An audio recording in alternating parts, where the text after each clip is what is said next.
Olá! A gente vai mergulhar fundo na neurociência por trás da procrastinação. Vamos tentar entender por que o cérebro parece fugir tanto do que é difícil e, o mais importante, descobrir como é possível reprogramar essa máquina incrível para que ela comece a desejar de verdade os desafios. Essa é a pergunta de R$ 1 milhão, não é? É um paradoxo que todo mundo conhece bem. Aquela atração quase que magnética pelas distrações, enquanto do outro lado existe uma resistência gigantesca para começar tarefas que são importantes. Por que o nosso cérebro parece nos sabotar bem na hora que a gente mais precisa dele? A resposta, olha, não está na força de vontade, mas sim na forma como ele foi programado para buscar recompensas. E essa luta tem um custo emocional real, muito pesado. Essa fala é da Márcia. Ela descreve um sentimento que paralisa. Para o cérebro dela e de muita gente, tarefas difíceis, sei lá, como estudar, se exercitar, viraram sinônimo de dor, enquanto as distrações, tipo celular, são vistas como um alívio imediato.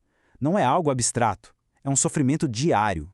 E para entender isso, a gente precisa olhar para a ciência. É fundamental deixar uma coisa bem clara aqui. Isso não é uma falha de caráter, não é falta de força de vontade. É, na verdade, um processo biológico que é governado pelo sistema de recompensa do nosso cérebro. E o ponto-chave de toda essa conversa é este aqui. Muita gente acha que a dopamina é a molécula do prazer, mas a neurociência já mostrou que o papel principal dela é outro. Ela é a molécula da motivação. É o neurotransmissor que dá aquele empurrão, que cria o desejo de agir, a antecipação de que algo bom está por vir. Só que veja bem, nem toda dopamina é igual. Existe a dopamina fácil, aquela que vem de rolar o feed ou comer um doce. E tem a dopamina conquistada, que vem do esforço. O problema é que o cérebro pode ficar viciado nessas recompensas fáceis e instantâneas. Isso eleva a nossa régua de estimulação, sabe? E aí, as atividades que exigem esforço, que dão recompensa a longo prazo, simplesmente parecem chatas, sem graça. Uma metáfora que ajuda muito a entender isso é a das autoestradas neurais. Pensa assim, cada vez que uma ação é repetida, essa estrada no cérebro fica mais larga, mais pavimentada.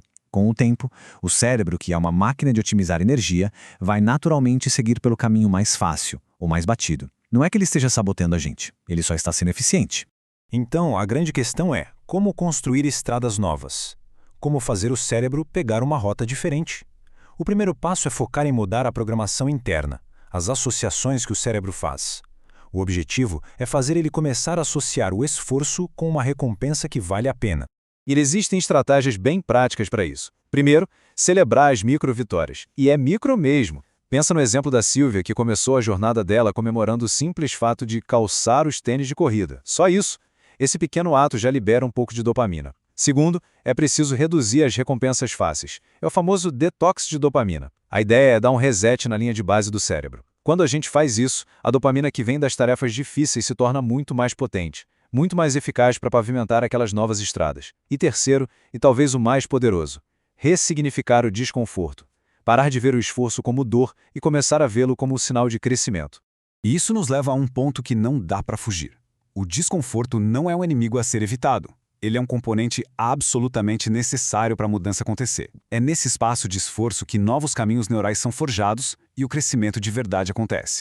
Agora, vamos sair um pouco da parte interna, da mentalidade, e ir para os sistemas externos, bem práticos. Sistemas que ajudam a gente a agir, não importa a motivação ou o humor do dia.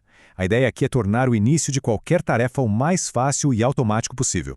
Porque é um fato, a maior batalha quase sempre dá o primeiro passo. A inércia é uma força poderosa. É por isso que os sistemas que a gente vai ver agora são desenhados especificamente para quebrar essa resistência inicial. Para automatizar a ação, existem algumas táticas. Por exemplo, criar rituais. Preparar um café sempre antes de sentar para estudar. Isso sinaliza para o cérebro, ei, é hora de focar. Outra coisa é projetar o ambiente. Deixar o tênis de corrida do lado da cama torna mais fácil calçá-lo de manhã. E o mais importante de tudo, ter um compromisso com o sistema, com o cronograma e não com a vontade. A gente faz porque está na hora de fazer, não porque está com vontade de fazer. E aqui está uma verdade fundamental na construção de hábitos. Pequenas ações, feitas todos os dias, de forma consistente, são infinitamente mais poderosas para criar mudanças duradouras do que aqueles esforços gigantescos, heróicos, que acontecem uma vez por mês. E com isso, a gente chega no nível mais profundo de mudança. Porque no fim das contas, não é só sobre o que se faz, mas sobre quem se acredita ser. O comportamento sempre segue a identidade. Vale muito a pena parar para pensar nisso. Qual é a narrativa interna que cada um conta sobre si? Coisas como, eu sou uma pessoa preguiçosa, ou eu nunca consigo terminar nada. Essas histórias, muitas vezes, moldam as nossas ações sem que a gente nem perceba. A verdadeira virada de chave acontece quando se reformula essa autoconversa. Em vez de uma identidade fixa e negativa, adotar uma identidade de crescimento. Trocar "eu sou preguiçoso" por "eu estou desenvolvendo disciplina". Trocar "eu não consigo" por "eu estou aprendendo". O cérebro busca ser coerente com a identidade que a gente dá a ele. Então, ao mudar a história, a gente programa o cérebro para agir de acordo com ela. E quando a motivação some, o que sustenta é o propósito. Conectar uma tarefa difícil a um valor profundo, a um porquê que é maior do que o simples desejo pessoal. Isso é o combustível para os dias difíceis. É o caso da Lúcia, que parou de fumar não por ela, mas pela chance de conhecer seu futuro neto. Esse porquê torna qualquer desconforto momentâneo muito mais tolerável. E para a gente fechar, entender tudo isso é ótimo. Mas a compreensão, sozinha, não gera mudança nenhuma. A decisão sem ação é apenas uma ilusão. O verdadeiro ponto de virada, a transformação real, só acontece quando o conhecimento se transforma em movimento. A mudança começa no exato instante em que o primeiro passo é dado.